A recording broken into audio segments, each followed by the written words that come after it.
jiital ko. fi mu ne léegi Sénégal pour nga jël fi suufu kenn dégg nga te ubbiwul gémmiñam jooytu ko jafe na lool.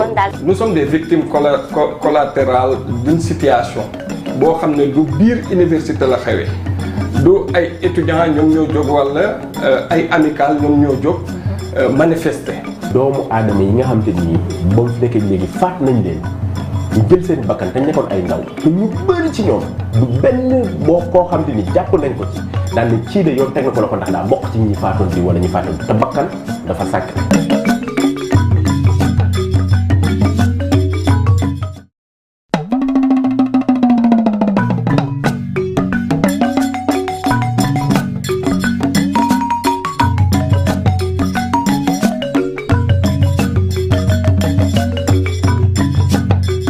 vraiment suñu dëkk bi egguñu foofu te dañoo war a sàmm dëkk bi gis nga intérêt politique dañu ko war a teg de côté ñu jël l'intérêt général ñu jiital ko. fi mu ne léegi Sénégal pour nga jël fi suufu kenn dégg nga te ubbiwul gémmiñam jooytu ko jafe na lool. Nous sommes des victimes collatérales d'une situation boo xam ne du biir université la xewee du ay étudiants ñoom ñoo jóg walla ay amicales ñoom ñoo jóg manifester. doomu aadama yi nga xam te ni ba mu fi nekkee léegi faat nañ leen ñu jël seen bakkan te nekkoon ay ndaw te ñu bëri ci ñoom du benn boo koo xam te ni jàpp nañ ko ci daal ne kii de yoon teg na ko la ko ndax daa bokk ci ñi faatoon bi wala ñi faatoon te bakkan dafa sàkk.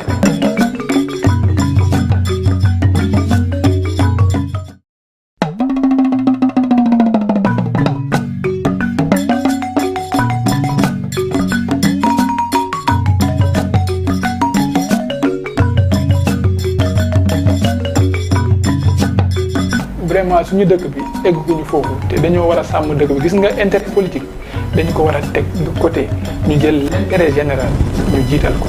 fi mu ne léegi Sénégal pour nga jël fi suufu kenn dégg nga te ubbiwul gémmiñam jooytu ko jafe na lool. Nous sommes des victimes collatérales d'une situation boo xam ne du biir université la xewee du ay étudiants ñoom ñoo jóg walla ay amicales ñoom ñoo jóg manifester. doomu aadama yi nga xam te ni ba mu fi nekkee léegi faat nañ leen ñu jël seen bakkan te nekkoon ay ndaw te ñu bëri ci ñoom du benn boo koo xam te ni jàpp nañ ko ci daal ne kii de yoon teg na ko la ko ndax daa bokk ci ñi faatoon bi wala ñi faatoon te bakkan dafa sàkk. Dès le début de cette émission, notre première invitée Amadou Ba, Ardo Ba plutôt. Ardo Ba, il est responsable Benno Bokk Yaakaar, il est responsable politique Benno Bokk Yaakaar à Grand Yoff. Il est également le président de Assur. Alors Ardo di la nuyu di la dalal jàmm ci plateau bi. Gédado maa ngi lay nuyu di la sant di nuyu aussi ñu xarit di invité di leen nuyu di leen gërëm. Alors avant de commencer, tout d'abord vous me permettrez de jaale Sénégal. mën nga élever voix bi. Vous me permettrez de jaale Sénégal sur l'annonce du décès de Mamadou Yatassaye, ancien candidat à la candidature à la présidence de la République. di ko jaale ñëpp di ko jaale njabootam di ko jaale Sénégal. di aussi jaale Sénégal Mame Oumar Sy. di ko jaale waa Tivaouane di ko jaale waa Sénégal di ko jaale askan wi yëpp. donc maa ngi leen di nuyu di leen sant di am mbégte à chaque fois di retrouver wu en face de toi pour nos émissions. Le plaisir est partagé. Alors Seydina.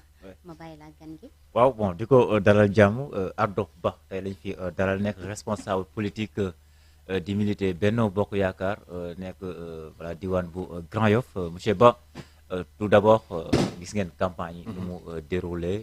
Bon avant tout ban jàngat nga ciy def ak ban bilan nga def ci campagne yi. Alors bilan bu may def ci campagne bi je trouve que pour le moment c'est une campagne la boo xam ne sant yàlla c'est une campagne assez pacifique parce que candidat yëpp pour le moment depuis le début de cette campagne on n'a pas eu jotuñu yëg daal ay lu mel ni ay xat-xat wala ay faits de violence ñun même dans ay faits de violence moom am na fi nag. alors des faits de violence mais en tout cas jëlul ampleur boo xam ne war nañ ko mën a. kon li fi jot a xew da nga koo xeeb. lan noonu. xeex yi ñu fiy xeex. ba ñenn ñi sax di am ay blessures. mais bon après vous savez campagne bu nekk day am ay heures mais je veux dire que aujourd'hui xam nga dañ fi en fait vous parlez à man comme plusieurs de mes compatriotes. vous parlez à des traumatisés.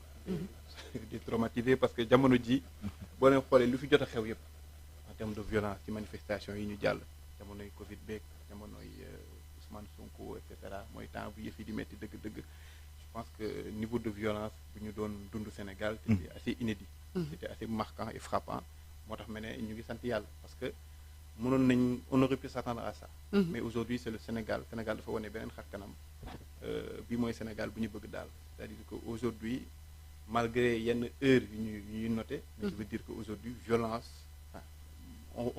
on aurait pu s'attendre à tout quoi mais jamono ji vraiment man en tout cas sama expérience boobu fépp fu ma dem campagne notamment ci diwaanu Grand Yoff bu ci mujj mooy démb on a sillonné tout Grand Yoff tous les responsables de mouvement man j'ai un mouvement à suivre que tu connais très bien d'ailleurs le parti de Benno on a sillonné am na sax benn instant on était au niveau de la mairie de Grand Yoff ci rond-point bi ñu ngi doon def ñu meeting pas passer def seen meeting ça s'est passé dans le calme xam nga on a croisé barki démb waa PUR on s'est salué et cetera donc vraiment je trouve que c'est quelque chose d'assez positif donc premier jàngat boobu lay am ci campagne bi donc vraiment c'est quelque chose à magnifier mais avec l'absence de président Macky Sall ci campagne quoi en fait voilà ban impact la am ci campagne yu Amadou Ba alors son absence aujourd'hui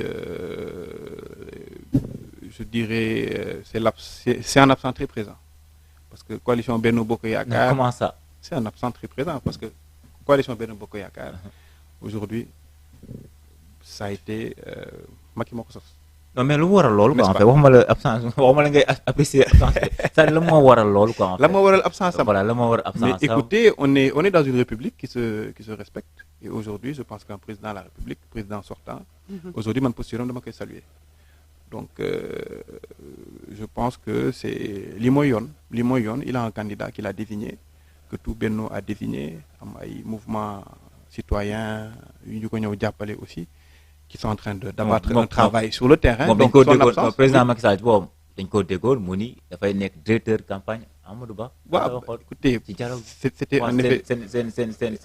un effet d'annonce mais est-ce que le Conseil constitutionnel le permet aujourd'hui yoon mayu ko d'accord donc loolu lay wax donc ça c'est à saluer c'est quelqu'un qui tient aux valeurs de la République qui est très attaché xam nga tey bu wàccoon ci terrain bi di campagne leneen mënoon nañu wax leneen et puis même mën na sax gêner candidat am parce que nous quand même dañuy sant yàlla on a un candidat qui n'est pas sous tutelle contrairement à certains comme kan sous tutelle comme xam nga ki may wax xam nga bi passé bu mu fi mujjee non boo ko ñemee danga koy wax rek non man amul lu may ragal doomu Grand Yoff moom vraiment amul lu ñuy ragal kan moo fi candidat sous tutelle Grand Yoff ragal juddu mais candidat sa candidat sous tutelle la ndax le président moo ko tabb sama candidat Amadou Ba déjà c'est un homme respectueux de la République respectueux des valeurs de la République nit la koo xam ne ñëpp la jox cër Sénégal tamit di ko delloo cër googu nit la ku am man j'ai comme li ma doon waxal kenn suñu sama benn kilifa ci politique président Ousmane Tanor Dieng qui s'avère aussi être son mentor loolu sax temps yi laa ko yëg qui nous disait tout le temps que politique maanaam c'est soit vous vous engagez ou d'autres moins bons vont s'engager et vous diriger aujourd'hui c'est un candidat qui est valeur yu muy son parcours et de lui référence pour sa génération et un modèle pour ma génération donc aujourd'hui il n'est pas sous tutelle c'est un homme qui s'assume candidat la bi assumé wu par contre Bassirou Diomaye Faye aujourd'hui vraiment su fekkee moom nga bëgg ma tudd ko awma lu ma ciy ragal c'est un candidat sous tutelle candidat la boo xam ne ñoom nee nañ seen projet mooy moom sax moo fi toogoon wax ay jamono moom projet am son horizon c'est Ousmane Sonko mooy plan A mooy plan B mooy je sais pas donc aujourd'hui tey mu génn bi passé yor sax ay kaddu yu xam ne tegginewul parce que man aujourd'hui moi je vois mal quelqu'un la yëkkati tegginewul comme genre dégg naa ko daal ci benn émission ñu koy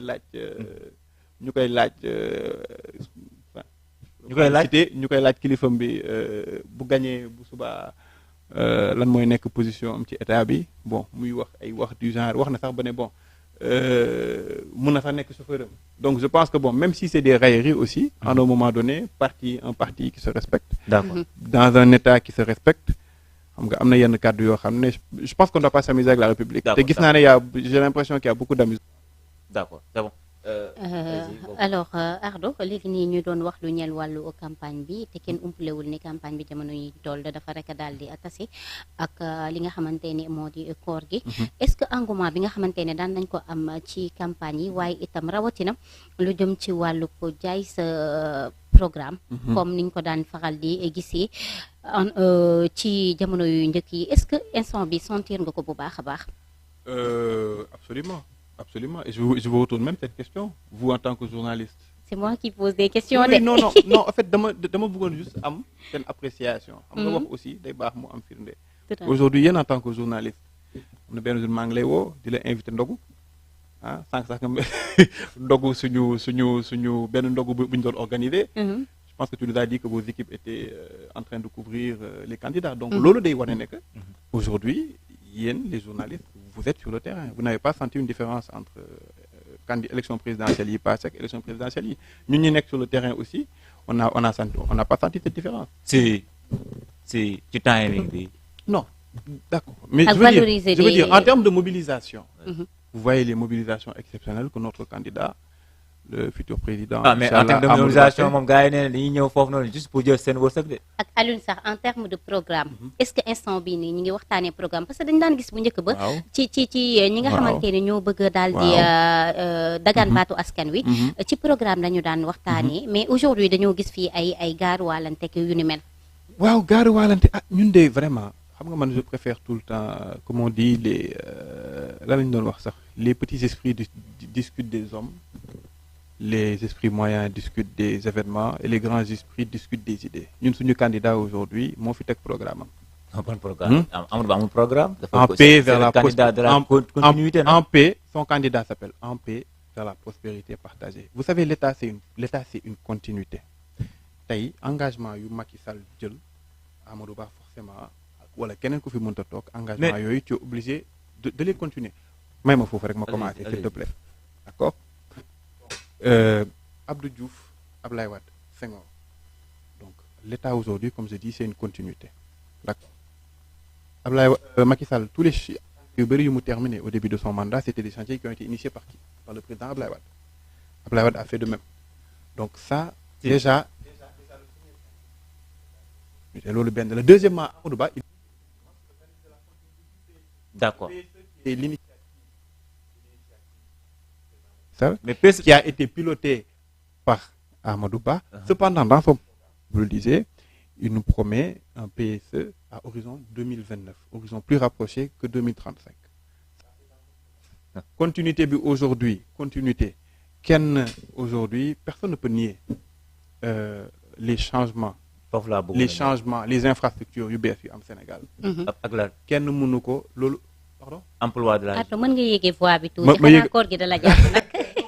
ma xam nga rek dañ nekk waxtaan xam nga d'habitude boo amee des fois yenn jotaay bon. mais avant nga ñëw foofu PSE bi laa bëgg a wax plan Sénégal émergent xam nga 3 axes yi est-ce que 3 axes yi actuellement ni évalué ngeen ko ba ngeen xam ni carrément que ni am na ay résultats yu mu jóg résultats yu les résultats sont là, les résultats sont visibles, résultat mooy tey yaa ngi jógee Dakar di dem Touba. yaa ngi jógee Dakar di dem Saint-Louis. yaa ngi am ay hôpitaux yu bees. d'accord yaa ngi am et cetera. C'est-à-dire aujourd'hui le PSE c'est hôpitaux yu bees. yaa ngi am ay hôpitaux yu bees aujourd'hui. On a dit la transformation structurelle de l'économie. Aujourd'hui, le PSE aussi, vous savez, il y a aussi des programmes à forte connotation sociale, CMU, etc. Donc aujourd'hui, il y a eu des réalisations. Il y a eu beaucoup de réalisations qui ont été faites aujourd'hui dans ce pays. Donc, mais aujourd'hui, maintenant, par contre, xam nga réew saa su nekk, vous voyez, pour le plan planification, boo gis day am phase boo xam ne c'est des phases des travaux, des grands travaux. Mais aussi il y a aussi une phase dafa am benn dimension humaine boo xam ne peut-être boobu aussi foofu on aurait pu faire plus d'efforts. D'accord. Et ces efforts-là, Inch'Allah, notre candidat dans son programme, allez-y, notre candidat dans son programme, moom nee na il va remettre l'humain au centre des priorités. D'accord. Seydina Alioune, balaa nga koy joxaat kàddu gi rek comme ni nga ko laajee tout à l'heure aujourd'hui naka nga gisee li nga xamante ni moo di campagne yi. bon man campagne man dégg naa lu mu wax. ci fàttali tey lañ koy daal di tëj. tey lañ koy daal di tëj quoi en fait c'est vrai li nga wax sax effectivement loolu la ñu gën a gis ci campagne yi que ni muy tiraillement yi ak guerre voilà xastante yeeg yu ni mel dégg nañ itam sax même son leader Amadou Ba di wax ne il faut faire le choix entre différence bi ñu war a def mooy que ni responsable et l'irresponsabilité te loolu nag ku ko gis xam nañu que ni Diomaye lay sànni foofu ay trac. dégg nañ également Diomaye di daal di wax ni moom candidat wu Ardo Ba à savoir Amadou Ba également loxoom setul aussi. c'est ça gis nañu loolu te aussi mais man Guèye Ardo xam nga la moom ci nakari. waaw ça man ci gouvernement Amadou Ba. sous régime président Macky Sall. waaw te boobu moom nekkoon na fi ministre des finances. ministre premier ministre. mais gis nañu que ni. plus de 50 000 jeunes yoo xamante ni nii dañ doon dem Espagne en traversant la Méditerranée dee ñàkk seen bakkan ñu si bëri nag amuñu yaakaar ci li nga xamante ni moom mooy ci seen réew Sénégal beneen bi nga ñëw ci aspect ci commerce bi déjà prix yi nga xamante ni nii tey mi ngi sur le terrain actuellement nii contrôlé dafa tuñu seen liggéey déjà président Macky Sall attends non c'est vrai non grand boo déggee ci boutique bii nga xaar rek boo demee ci boutique 1 bu la jaayee 1000 francs nga dem ci boutique 2 lu mu lay jaay ak loolu du bokk contrôle bi ñu xam nañ lépp ñu dañuy jënd yaa ngi dégg beneen bi mooy que ni président Macky Sall amoon na fi benn conseil des ministres mu defoon am benn ay génne benn décret benn loi vote benn loi pour la baisse des prix de loyer mais tey le prix de loyer gën a augmenté wu tey lañu ay caution 3 ba 4 mois sax dañ koy laaj c'est-à-dire que yooyu noonu yëpp tey dañ ko gisul moo tax ma ni Amadou Ba tey ban communication loyer bi kay waxoon nañ ko fi nan la war a 2014 c'est ça depuis 2014 ñëwaat waxaat ko fi ba tey dara ñëwaat mais dara tey Amadou Ba lan la war a indi ci yooyu noonu quoi en fait est-ce que war na mën a convaincre Sénégalais ci genre yooyu noonu te respecté wuñu xam ngeen au Sénégal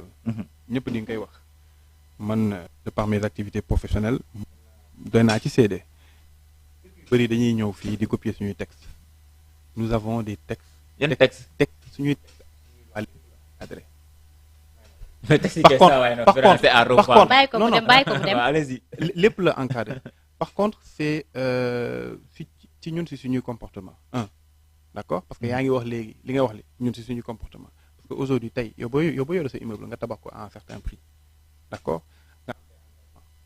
aujourd'hui forcément say engagement du xaar d'accord même s'il y a une loi sur la surface corrigée aujourd'hui vous voyez un peu dafa war a am benn suivi aussi moo des parce que aucune œuvre n'est parfaite à part l'œuvre divine d'accord mais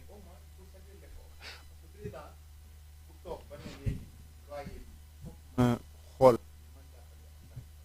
sonn l'inflation les coûts des loyers etc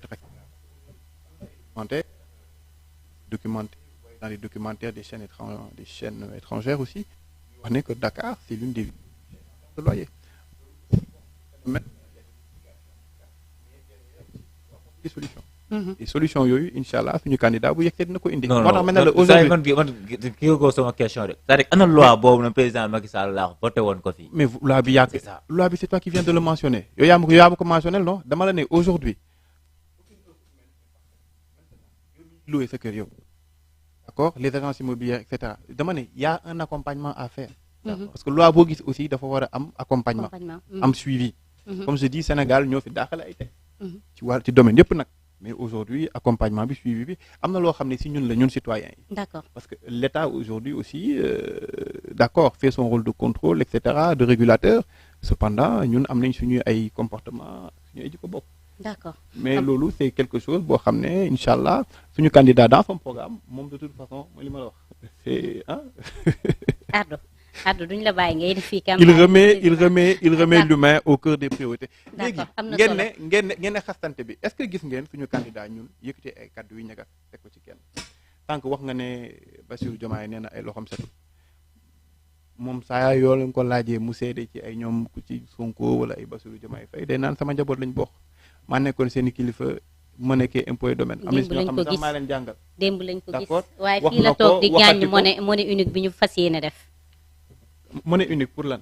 ak daal di déplacer capital bi. vous savez ŋàññi na ko de. non loolu en fait je pense que yenn yi bon ñu rafetal D'accord. j'essaie de trouver un terme pour qualifier yenn yi mais yenn yi je pense que ay waxu caaxaan la damay waxu ay waxu caaxaan la sëñ bi lu ñu ma- ko seen proposition ay sëñ bi waxu man ak yow d'accord suñu génération ñun d'accord bu ñu gënee doon tout tànk daan nañ dégg conflit Casamance d'accord ñu am ñu ñàkk ci suñu ay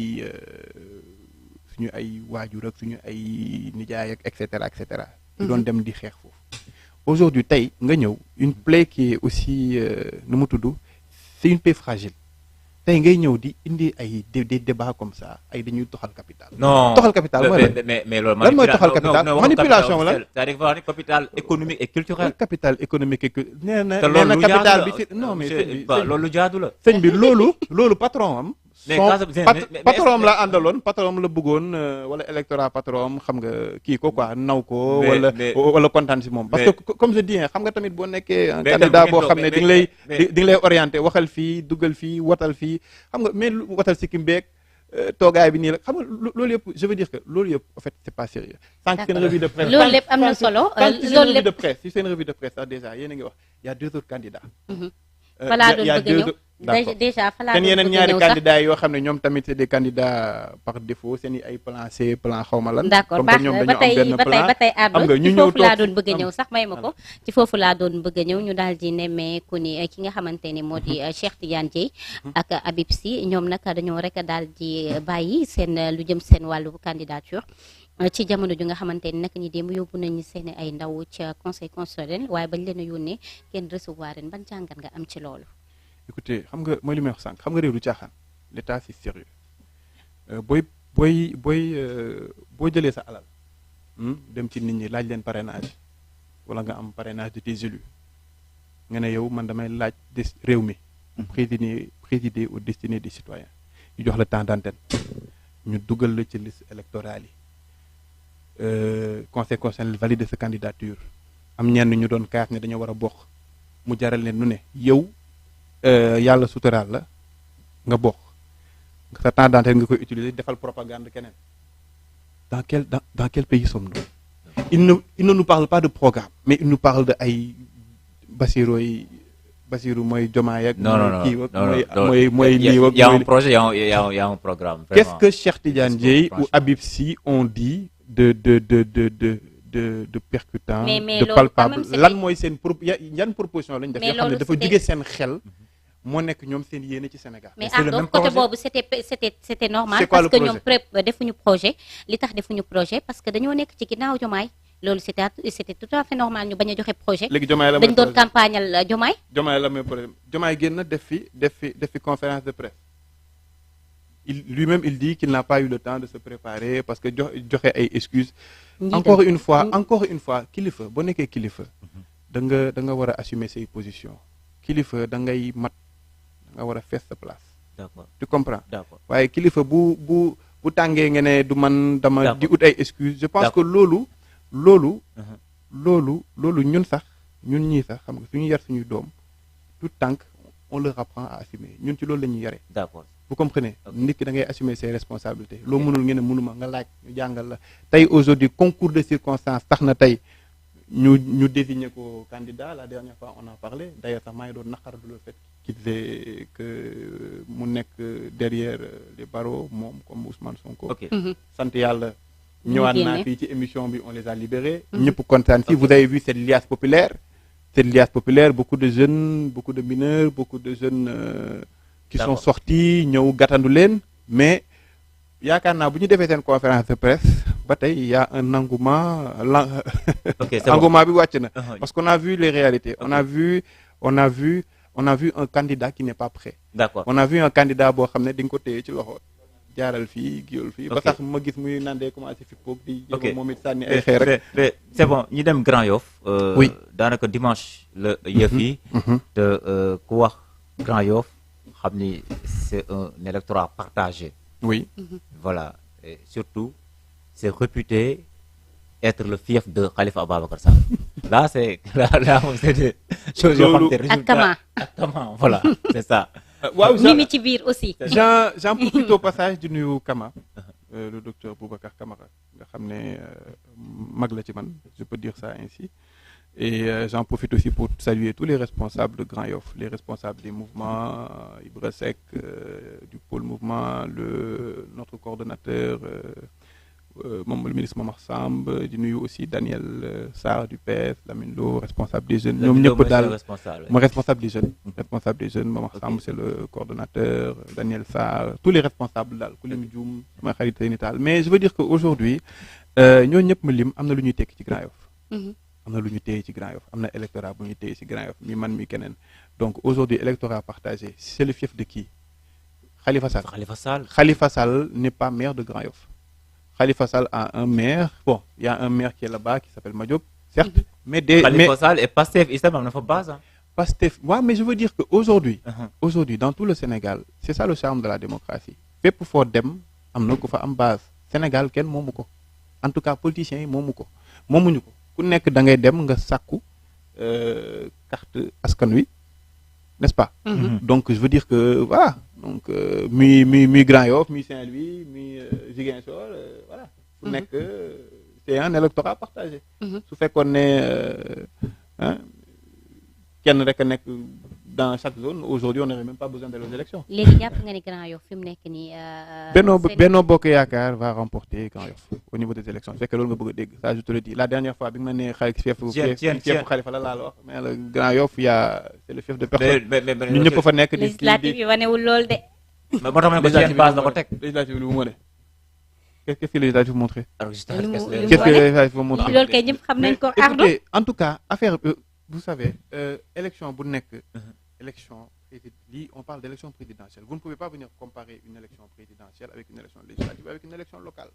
Élection législative, il y a des listes, il y a plusieurs têtes de liste. Là, c'est clair. Élection présidentielle, ben candidat mo am, division de Benno Bokk Yaakaar la won. Il y avait plusieurs listes au niveau de la majorité présidentielle, lolo xam nga ko, gis nga ko. Et aussi, c'est vrai aussi qu'il y avait une tendance aussi, l'opposition avait commencé à pousser, etc., etc. Ça, c'est une réalité. Mais je veux dire que l'élection, c'est une réalité. Premier présidentiel, Grand Yoff, Benno Bokk Yaakaar, dernier présidentiel, moko gagné won. Nous, Grand Yoff, coalition présidentielle, moko gagné won. Aujourd'hui, président Amadou Ba, comme nous l'avons dit, il y a plusieurs mouvements, il y a des coalitions qui ont été mises en place dans la coalition avec. Les mouvements assurent aussi des dégâts, vous voyez un peu, etc. Il y a plusieurs mouvements, il y a plusieurs politiques qui ont ramené. Ils habitent dans Grand Yoff, pour ne pas dire que Grand Yoff, dans tout le Sénégal, mais dans Grand Yoff, ils ont ramené. Aujourd'hui, ils sont venus prêter une main forte à nous qui sommes là-bas pour que nous puissions remporter l'élection. Et parce qu'il y va de la survie de ce pays. Dès que le bois a pétrole, a gaz, dès que le bois voilà, même si par rapport à ça, le président Amadouba nous a dit qu'aujourd'hui, il ne veut pas qu'on soit une économie de rente. Il y a des pays qui subissent les fluctuations des cours mondiaux de leurs ressources naturelles, peu importe la ressource naturelle. Donc voilà, il veut vraiment se concentrer sur une économie diversifiée parce qu'il y a un programme. Depuis 5 ans, il y a un programme. Donc je veux dire qu'aujourd'hui, Grand Yoff, pour en finir, coalition Benno Bokk Yaakaar, élection bu ñu dem en tout cas les dernières élections moo ko gañ. Donc élection yi di ñëw nag ngay xam kan moom Grand Yoff wala kan moo téye Grand Yoff. On verra. Donc bu fekkee dañuy disperser wu dans des élections locales, c'est normal que keneen jël ko. Mais vous savez, loolu c'est le passé. Aujourd'hui, il faut qu'on parle du présent. Sénégal dafa toll foo xam ne dafa soxla ko ouf. Le Sénégal a besoin de tous ses fils et de toutes ses filles. On est le mois de mars, d'ailleurs, je profite de le aussi, de le souhaiter en retard une bonne journée de la femme, je vais dire même le mois de la femme. Merci quand même. Le Sénégal aujourd'hui compte des femmes de valeur, d'accord. Donc vous devez être, nous, en tout cas nous Sénégalais, sommes fiers de nos Sénégalaises parce qu'elles jambar lañu, ay liggéeykat lañu, elles ont voilà, fi amul poste bo xamné ci réew mi, sénégalaises occupé wu ko. À part la fonction présidentielle, Inch'Allah dina ñëw. Et aussi vous devez être fiers aussi de vivre dans un pays, le pays de Senghor. Boo xam ne moo fi tekkee institution solide, le pays de Abdou Diouf bu agencé État, etc. Pour ne citer que cela. Aussi président Macky Sall. Aujourd'hui, la femme sénégalaise occupe une place de choix dans son pays. Dans d'autres pays, les femmes votent au Sénégal depuis 1945, si je ne m'abuse. D'accord. Il y a d'autres pays où ramener droit de vote, même des pays européens, le droit de vote des femmes, elles ont dû l'arracher, nous au Sénégal aujourd'hui, les femmes aujourd'hui, au niveau des institutions, au niveau des instances de décision, une liste paritaire, mun nañ ko rejeter. Ça c'est pour delloo leen seen gëdd parce que elles sont la moitié de notre population et aussi elles éduquent l'autre moitié donc la femme sénégalaise c'est le Sénégal di la delloo njukkal. alors le 24 oui. Voilà mars. naka nga koy tuddee le jour même. Le jour même écoutez maa ngi koy dund avec beaucoup d'optimisme